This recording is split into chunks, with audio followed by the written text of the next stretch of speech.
It's very difficult to ask you, what prompted you to join movies, because you come from the most important family and the most,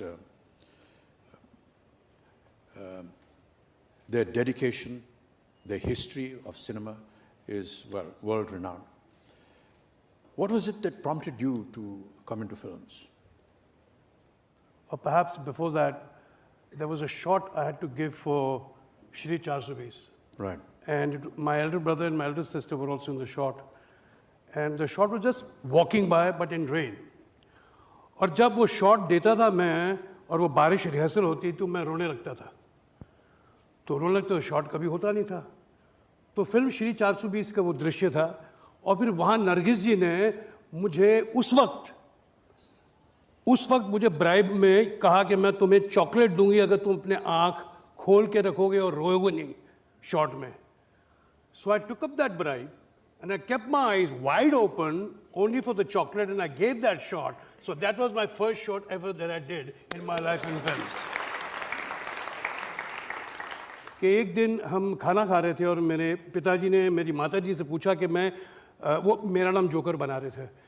तो उन्होंने mummy से कहा कि कृष्णा मैं चाहता हूँ कि मैं चिंटू को मेरा नाम जोकर मैं अपना बचपना का पार्ट दूँ. तो मेरा क्लोज अप 100 कहा कि भाई मुझसे कहा जा रहा है कि मैं फिल्म में काम करूँगा.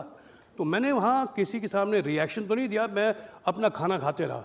तो मम्मी और पापा के बीच में बात हो रही थी कि देखिए वो उसके स्कूल में should not be hindering him in his school and his classes. वो दूसरी बात है कि it hardly made any difference when I was in school. तो यहाँ पर आज बैठ करके हमें बहुत ही अच्छा लग रहा है और आप लोगों से बातचीत करके. ये जो 4 दशक हैं Chintu, how do you feel about it? मेरे ख्याल से सर ये बोलना बहुत ज़रूरी है ऑडियंसेस को कि उस वक्त 70s में हमारी ऑडियंसेस जो थी वेरी फॉरगिविंग ऑडियंस थी. एक इनोसेंट ऑडियंस थी, वेरी फॉरगिविंग ऑडियंस. देखो हम सब एक्टर्स जो थे, हम सब जितने तमाम एक्टर्स जो थे, कभी भी किसी वक्त उनके पास मिनिमम 3 पिक्चरें तो डेफिनेटली लॉस्ट एंड फाउंड में बेस्ड होती थी और बाकी होती थी rich boy and poor girl या poor boy and rich girl. There was no other theme. ये जब ज़्यादा पिक्चरें होने लगी, और इसके एक दोषी मैं हमारे प्रिय मित्र शशि जी को भी कहूँगा, उनके कम से कम 20-25 फिल्में एक साथ चलती थी और वो हर जगह जा करके 2-2 घंटा इधर 2-2 घंटा उधर, फिर किसी और स्टूडियो में.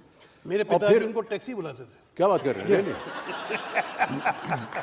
हमारे साथ क्या होता था कि जब हम नए थे, मैं फिल्म बॉबी की बात कर रहा हूँ, तो हम गलतियाँ करते थे, हमको आते ही कुछ नहीं था, हमें बताया जाता था. तो जब रीटेक पे रीटेक होते थे तो director who was my father then, he is no father, he is a director on the sets. No daddy, papa, bauji, mama, anything, nothing. It's just saap and what the shot is. So he had a code word. His code word was, he used to ask his chief assistant director how was the shot, and if he wanted a retake even after that, then he would ask the sound guy. In those days we used to have sync sound.